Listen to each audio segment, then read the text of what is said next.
Assalamualaikum warahmatullahi wabarakatuh. Selamat datang kembali di channel Narasi Misteri. Kali ini kita akan masuk ke sebuah cerita yang datang dari rumah tua peninggalan zaman Belanda. Rumah yang selama bertahun-tahun terasa biasa saja, sampai suatu kejadian di tengah malam membuat seorang nenek tidak berani tidur sendirian lagi. Ada suara tembakan dari ruang yang sepi, ada rintihan perempuan yang makin lama makin mendekat, dan ada sosok yang ternyata sudah lama tinggal di rumah itu, jauh sebelum siapapun dari keluarga ini lahir. Tapi yang membuat cerita ini berbeda, sosok itu tidak bersembunyi. Dia muncul, dia bicara, dan ada satu anak kecil yang melihatnya dengan santai, seolah tidak ada yang perlu ditakuti. Tapi bagi Usman, malam itu adalah malam yang tidak akan pernah dia lupakan. Kalau kalian belum subscribe, sekarang saat yang tepat. Klik tombol subscribe dan nyalakan loncengnya agar kalian tidak ketinggalan cerita-cerita berikutnya. Dan langsung saja kita mulai ceritanya.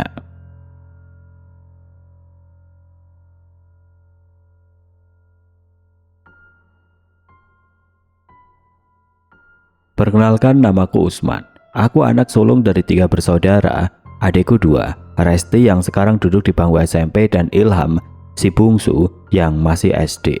Kami tinggal di kota sekitar 2 jam perjalanan dari rumah nenek. Rumah nenek bukan rumah biasa, bangunannya tua, peninggalan zaman Belanda. Dindingnya tebal hampir setengah meter. Jendelanya tinggi, modelnya seperti yang sering kita lihat di foto-foto bangunan kolonial. Catnya sudah pudar di beberapa bagian, tapi struktur bangunannya masih kokoh. Rumah itu berdiri 2 lantai dengan total 5 kamar. 2 di lantai bawah dan 3 di lantai atas. Usianya sudah ratusan tahun, dan dari penampilannya sudah terasa bahwa rumah itu menyimpan banyak cerita.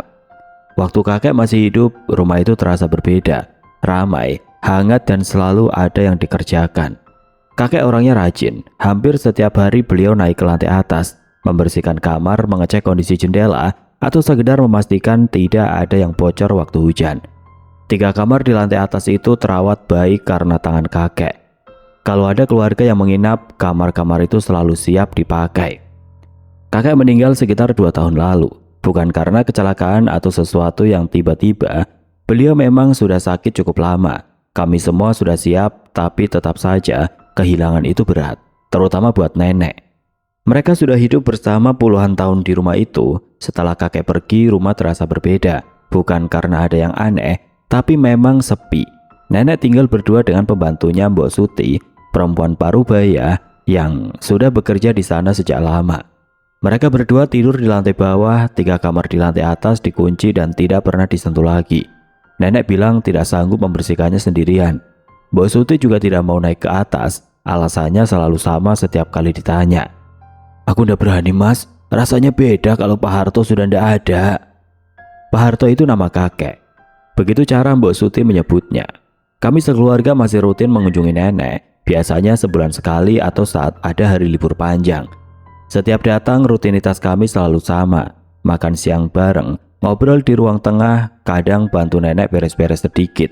Tidak ada yang aneh, tidak ada cerita seram. Rumah tua itu terasa biasa saja, meski agak sepi dibanding dulu. Nenek sendiri orangnya tidak mudah panik.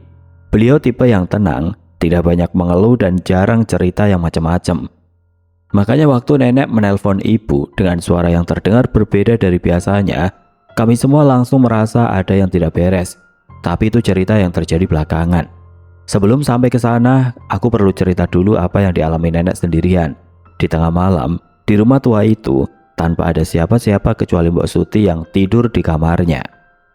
Kejadian itu terjadi 3 hari sebelum nenek menelpon ibu. Malam itu tidak ada yang berbeda. Nenek sudah tidur sejak pukul 9:30 seperti biasanya. Mbok Suti juga sudah masuk kamar sejak habis isya. Rumah sepi, tidak ada suara apapun kecuali bunyi kipas angin di kamar nenek yang berputar pelan. Sekitar pukul 2 dini hari nenek terbangun. Perutnya tidak enak dan dia merasa ingin kamar mandi. Nenek turun dari tempat tidur, meraih sendal yang ada di samping dipan, lalu keluar dari kamarnya perlahan. Kamar mandi di rumah itu letaknya di ujung dekat dapur. Untuk sampai ke sana, nenek harus melewati sisi ruang tengah. Lampu ruang tengah tidak dinyalakan. Nenek sudah hafal betul jalan di rumahnya sendiri. Jadi dia berjalan dalam kondisi remang, hanya mengandalkan cahaya kecil dari lampu teras yang masuk lewat celah jendela. Nenek masuk ke kamar mandi dan menutup pintunya. Baru beberapa menit di dalam, tiba-tiba dari arah ruang tengah terdengar suara tembakan keras sekali, seperti suara bantingan benda berat yang sangat tiba-tiba, tapi lebih tajam dan lebih nyaring dari itu. Nenek langsung berhenti bergerak. Jantungnya berdegup kencang, dia berdiri diam di dalam kamar mandi, telinga dipasang baik-baik menunggu suara berikutnya. Pikirannya langsung ke arah yang paling masuk akal, perampok. Atau mungkin ada orang yang masuk lewat jendela. Lalu muncul suara rintihan, suara perempuan. Pelan di awal tapi makin lama makin jelas, terdengar seperti orang yang kesakitan dan meminta tolong. Suaranya bukan dari luar rumah, suaranya dari dalam, dari arah ruang tengah. Dan perlahan makin mendekat ke arah kamar mandi.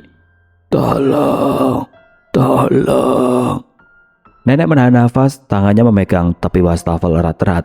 Dia tidak berani membuka pintu, kakinya terasa berat, suara rintihan itu terus terdengar, berulang dengan nada yang sama, lemah, tapi cukup jelas untuk didengar dari balik pintu kamar mandi. Nenek berdiri di sana cukup lama, dia tidak tahu berapa menit, waktu terasa lambat sekali. Kemudian suara itu berhenti. Tidak ada suara lagi, sunyi. Nenek menunggu beberapa saat lagi sebelum akhirnya memberanikan diri membuka pintu kamar mandi sedikit. Dia intip ruang tengah dari celah pintu, tidak ada siapa-siapa.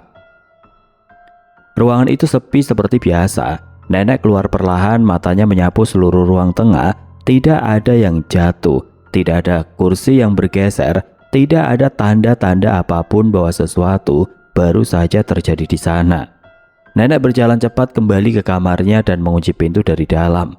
Dia duduk di tepi tempat tidur, tidak berbaring, tidak memanggil Mbok Suti. Dia hanya duduk diam, menatap pintu kamarnya yang sudah terkunci, menunggu adzan subuh berkumandang. Malam itu nenek tidak tidur sama sekali. Adzan subuh baru saja selesai berkumandang waktu nenek akhirnya beranjak dari tepi tempat tidurnya. Dia ambil air wudhu, sholat, lalu duduk di kursi dekat jendela kamar sampai langit benar-benar terang. Baru setelah matahari naik dan Mbok Suti mulai terdengar bergerak di dapur, nenek keluar dari kamarnya. Nenek tidak langsung cerita ke Mbok Suti. Dia hanya minta dibuatkan teh, duduk di meja makan dan diam cukup lama. Mbok Suti yang melihat wajah nenek pagi itu langsung tahu ada yang salah. "Ibu kenapa? Kurang sehat?" "Tidak apa-apa," jawab nenek pendek. Tapi jelas bukan tidak apa-apa. Nenek makan hanya sedikit, tidak banyak bicara dan beberapa kali terlihat melirik ke arah ruang tengah dari tempat duduknya. Menjelang pukul 8 pagi, nenek masuk ke kamarnya dan menelpon ibu. "Aku tahu ini karena ibu yang cerita ke aku setelahnya." Kata ibu, suara nenek di telepon terdengar berbeda dari biasanya. Bukan menangis, bukan panik, tapi ada sesuatu di nada bicaranya yang membuat ibu langsung duduk dan benar-benar mendengarkan. "Kamu bisa kesini, ajak anak-anak sekalian menginap beberapa hari." Ibu tanya ada apa. Nenek jawab, "Nanti nenek cerita kalau sudah ketemu." Ibu tidak bisa menolak. Sore itu kami berangkat. Ibu, aku, Resti dan Ilham. Perjalanan sekitar 2 jam. Ilham tidur di mobil sejak setengah jalan. Resti sibuk dengan bukunya dan aku yang duduk di depan menemani ibu nyetir.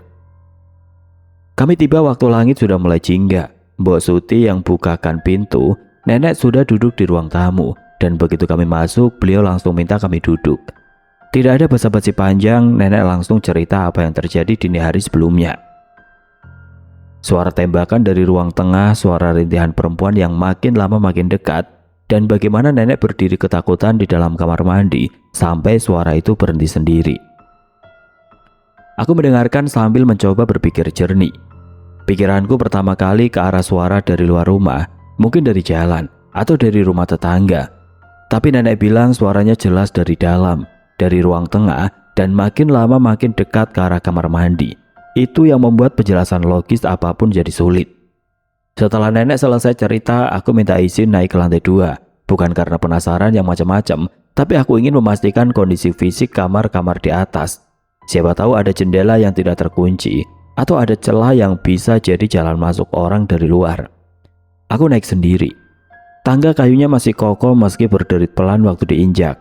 Di lantai 2 ada 3 pintu kamar, semuanya terkunci.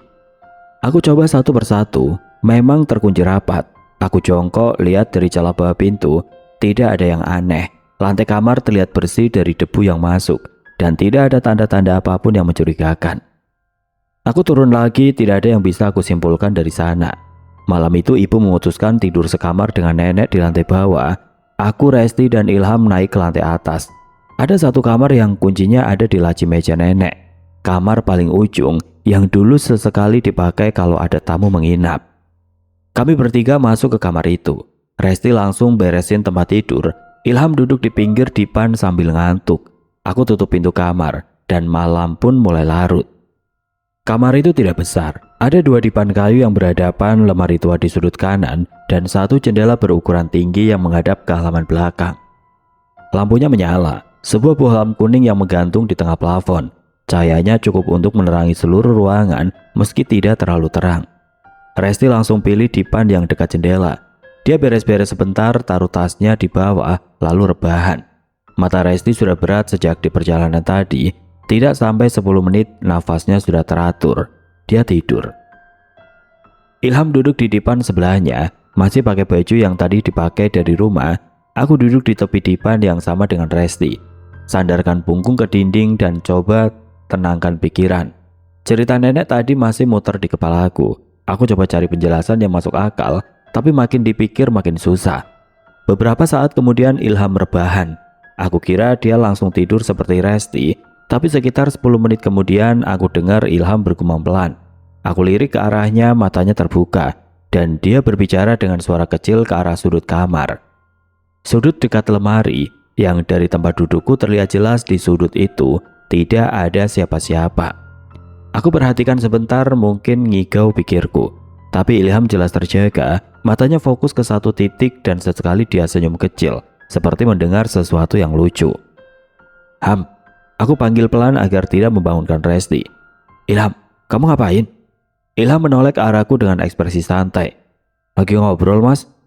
Ngobrol sama siapa? Sama Angelina. Ilham menunjuk ke arah sudut kamar dekat lemari. Itu di sana. Aku ikuti arah jarinya, sudut kamar itu kosong, hanya lemari tua dan dinding.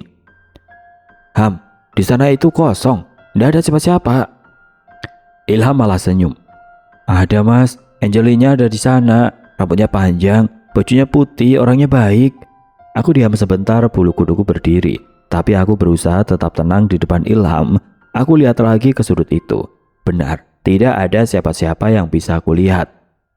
Ilham kemudian duduk tegak dan bicara ke arah sudut itu lagi. Angelina, ini kakakku namanya Usman. Mas Usman, sapa dong. Aku tidak menyapa, kakiku sudah dingin. Ham, udah, ayo kita pindah kamar. Loh kenapa? Enak di sini, Mas. Pokoknya pindah, ayo bangunin Resti. Ilham cemberut tapi tidak banyak protes waktu aku sudah berdiri dan mulai menggoyang bahu Resti pelan. Resti terbangun dengan mata setengah terbuka dan aku bilang kita pindah ke kamar sebelah. Resti protes sedikit tapi akhirnya ikut juga. Kami bertiga keluar dari kamar itu.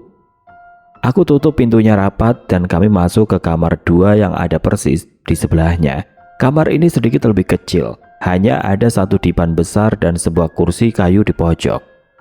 Resti langsung rebahan lagi dan dalam hitungan menit sudah tidur kembali. Ilham juga sama. Begitu kepalanya menyentuh bantal, matanya langsung terpejam. Sepertinya tidak ada beban apapun di pikirannya. Aku yang duduk paling lama sebelum akhirnya berbaring. Aku matikan lampu, kamar jadi gelap. Hanya ada sedikit cahaya dari luar yang masuk lewat celah jendela. Aku pejamkan mata, tapi pikiran tentang Ilham dan nama yang dia sebut itu terus berputar. Angelina, aku tidak kenal nama itu.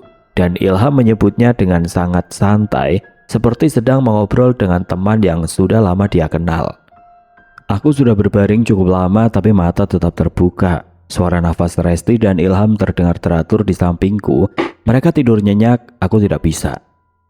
Aku coba pejamkan mata lagi, mengatur nafas, mencoba mengosongkan pikiran, tapi nama yang disebut Ilham tadi terus muncul. Angelina. Anak itu menyebutnya dengan santai sekali, seperti sedang ngobrol dengan teman sebangkunya di sekolah. Entah sudah berapa menit berlalu, aku tidak tahu pasti. Mungkin 5 menit, mungkin lebih. Kamar terasa tenang, tidak ada suara apapun selain nafas adik-adikku. Lalu aku melihatnya. Di sudut kamar dekat lemari pakaian tua yang berdiri di pojok kiri, ada sesuatu yang bergerak. Bukan bayangan, bukan pantulan cahaya dari luar.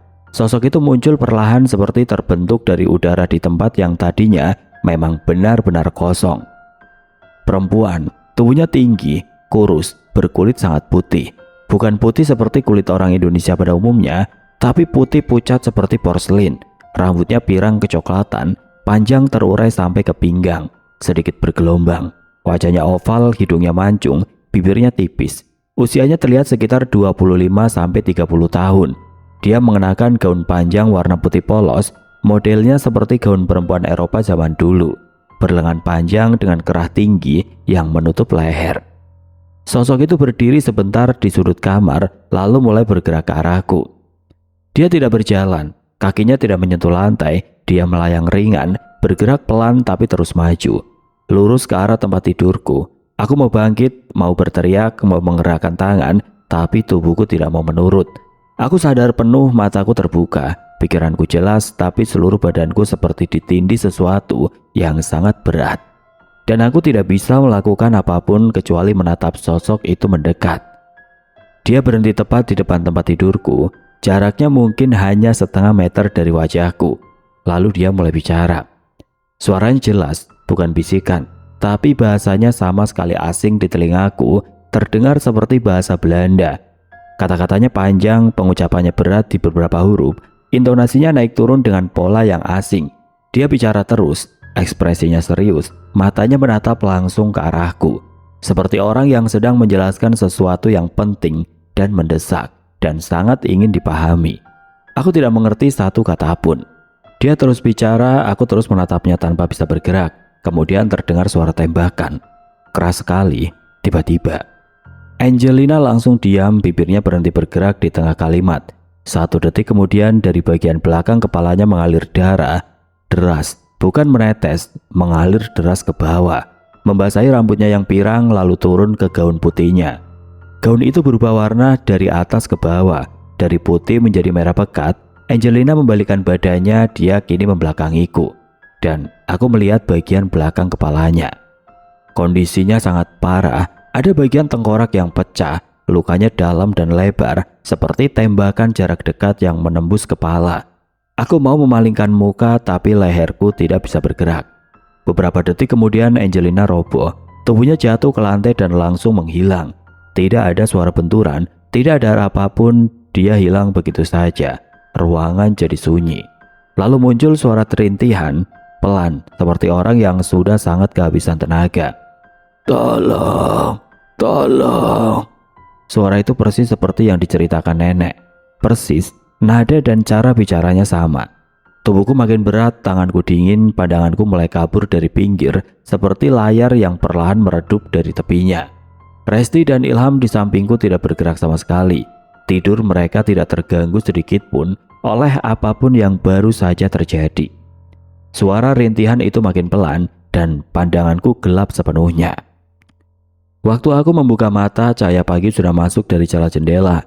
Tubuhku terbaring di depan, selimut masih menutupi separuh badanku. Aku tidak ingat kapan aku kehilangan kesadaran tadi malam. Yang aku tahu terakhir kali pandanganku gelap dan suara rintihan itu masih terdengar pelan. Sekarang semuanya sunyi. Resti sudah duduk di tepi dipan, mengikat rambutnya. Ilham berdiri di depan jendela, mengintip ke halaman belakang dengan ekspresi santai, seperti pagi biasa. Mas Usman, udah bangun, udah siang tuh, kata Resti sambil melirik ke arahku. Aku duduk perlahan, kepalaku agak berat. Badanku terasa seperti habis begadang semalaman, karena memang iya, dalam artian yang berbeda dari yang Resti bayangkan. Semalam kamu kenapa mas? Mukanya kusut banget, kata Ilham tanpa menoleh dari jendela. Semalam kurang tidur, susah tidur di tempat baru, jawabku singkat. Resti manggut-manggut, Ilham tidak tanya lebih lanjut. Mereka berdua tampak segar, tidak ada tanda-tanda terganggu apapun semalam. Aku memang tidak mau cerita dan syukurnya mereka tidak mendesak. Kami turun ke lantai bawah bersama-sama. Ibu sudah ada di meja makan, duduk berhadapan dengan nenek. Mbok Suti sedang sibuk di dapur, mendengar suara wajan dan air mengalir. Pagi itu sarapannya sederhana, lontong sayur dan tahu goreng yang dibeli Mbok Suti dari warung depan sejak subuh. Ilham langsung duduk dan ambil piring, Resti ikut duduk di sebelah ibu. Aku duduk di ujung meja, ambil minum dulu sebelum makan. Di tengah sarapan, nenek mulai bicara, bukan cerita baru, tapi ada bagian yang belum pernah nenek ceritakan sebelumnya. Sebetulnya itu bukan pertama kali, Us, kata nenek pelan memandang ke arahku.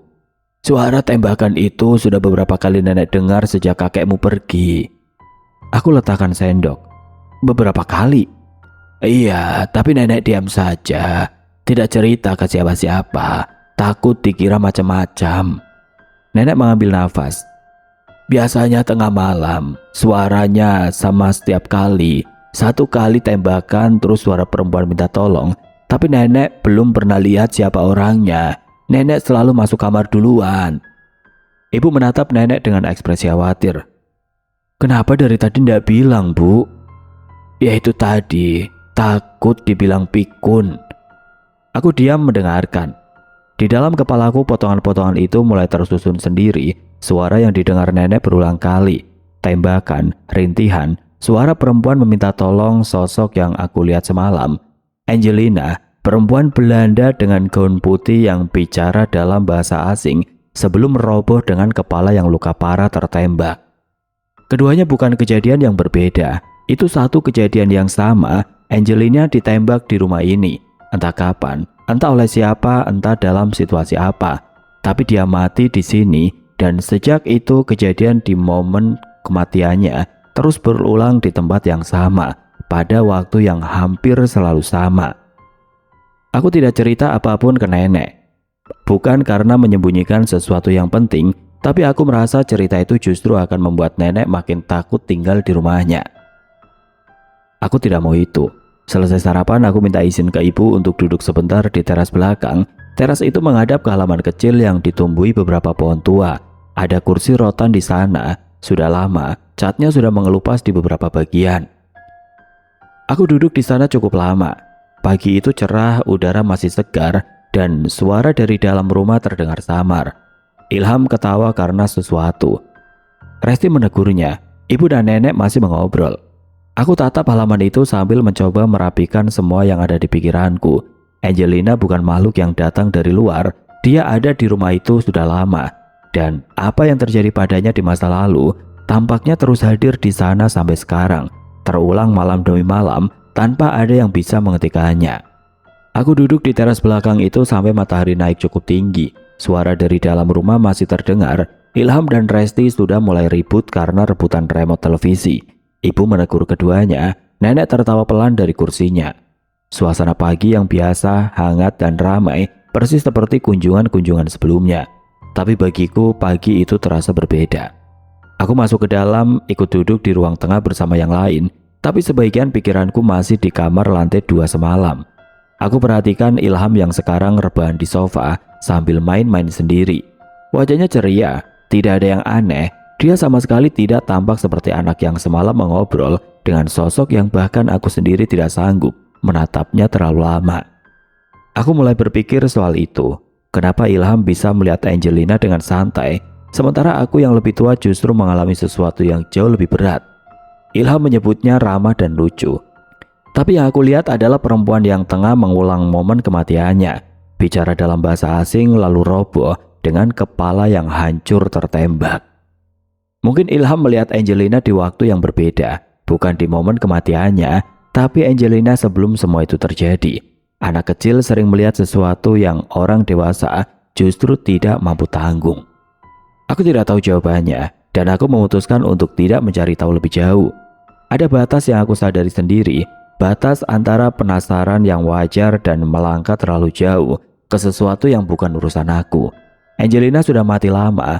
Apa yang terjadi padanya, siapa yang menembaknya, kenapa dia ada di rumah itu.